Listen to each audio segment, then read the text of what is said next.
Hello বন্ধুরা, সবাই কেমন আছো? আশা করি ভালো আছো। দেখো এই মুহূর্তে আমাদের গাড়ি লোড চলছে। এই দেখো, এই যে একজন আমি রয়েছি। তো আজকে কোথায় প্রোগ্রাম আছে, কী ব্যাপার, কোথায় আছি, সবটাই সঙ্গে তোমার সঙ্গে তোমাদের সঙ্গে শেয়ার করব।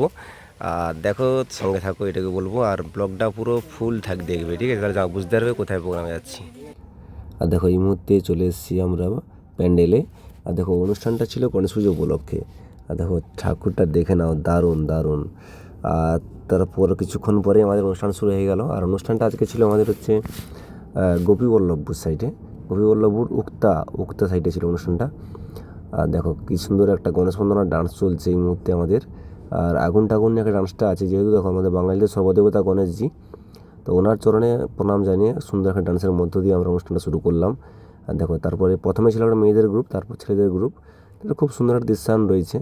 আর তারপরে একটু একটু করে আমাদের বিভিন্ন রকম গ্রুপ ডান্স রয়েছে, বাংলা, হিন্দি, উড়িয়া, ঝুমুর, ভোজপুরি, বিভিন্ন রকম গানের উপর ডান্স রয়েছে। তো যারা যারা যোগাযোগ করতে চাও আমাদের অবশ্যই এই ভিডিওতে নাম্বার দেওয়া আছে। আর এইখানে দেখো নাম্বার দেওয়া থাকলো, তোমরা কন্ট্যাক্ট করে নিতে পারো। আর তারপরে আমাদের কিন্তু আমাদের সোশ্যাল অনুষ্ঠান, সম্পূর্ণ সোশ্যাল প্রোগ্রাম, যেখানে আমাদের 5-6জন লেডিজ থাকে, এবারে ছেলে থাকে প্রায় 5-6জন। আর অবশ্যই চ্যানেলটা সবাই সাবস্ক্রাইব করে দিও। আর সবাইকে বলবো আমাদের পাশে থাকার জন্য। আর ওই দিন কিন্তু দর্শক দেখো কেমন হয়েছিল, ওই দিন অনেক দর্শক হয়েছিল, মানে এত দর্শক হয়েছিল কি বলবো। আর পুরো একদম শেষ পর্যন্ত সবাই অনুষ্ঠানটা বসে দেখছিল। খুব সুন্দর পরিবেশ, দারুণ। আর ওনাদের ব্যবহারও খুব সুন্দর ছিল, কমিটি যারা ছিলেন দাদাভাই, ওনাদের ব্যবহারও খুব সুন্দর। দেখো এই সাইডে দেখো ছেলেরাও ভর্তি, সেই সামনে মেয়েরাও ভর্তি।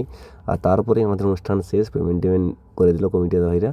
তারপরে খেতে বসে গেছি। আর যেহেতু পুজোর পরের দিন ওনাদের নিরামিষ ছিল, বলছিল দাদা যে নিরামিষ হচ্ছে।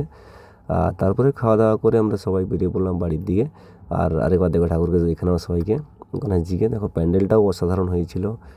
আর সেই সঙ্গে দেখো এটাই হচ্ছে মানে পরিবেশ, একটা প্রাইমারি স্কুল, এই পরিবেশটা আমাদের প্রোগ্রামটা হয়েছিল, এটা স্টেজ ছিল। দেখো এখন দেখো পুরো শুনশান, কেউ নেই, শুধু আমরা আছি, কমিটি হয় কিছুজন আছে। এবার গাড়ি ছাড়বো, সেই মুহূর্তটা সবাই কমিটি দাদার কাছে গেছে, বলছে দাদা ঠিক আছে আগের বছর আবার আসবো। ঠিক আছে চলো। আর সবাইকে সবার সঙ্গে কথা বলে নিলাম। কথা বললে সবাইকে থ্যাংক ইউ, ধন্যবাদ জানিয়ে আবার আমরা বেরিয়ে পড়লাম। আর দেখা হচ্ছে নেক্সট ব্লগ ভিডিওতে। তো তোমার সঙ্গে থেকো, কাছে থেকো। কমিটি ভাই তোমার সঙ্গে কথা বললো, টাটা করলো আমাদেরকে। আর এটুকু বলবো, সবাই চ্যানেলটা আমাদের কাছে থেকো, পাশে থেকো। আর পরে ভিডিও অবশ্যই আসবে। আর আসার সময় দেখে নাও একবার, দেখো রেলগেট পড়ে গেছে, সকাল হয়ে গেছে বাড়ি ফিরতে। কারণ গোপীবল্লভপুর আমাদের এখান থেকে অনেকটাই রাস্তা, প্রায় 100 কিলোমিটার। আর 100 কিলোমিটার প্লাস, প্লাস আবার গোপী থেকে আরও ভিতরে যেতে হয়েছিল 10-15 কিলোমিটার। তো অনেকটা রাস্তা আছে। চলো টাটা, দেখা হচ্ছে নেক্সট ব্লগ ভিডিওতে। Good night.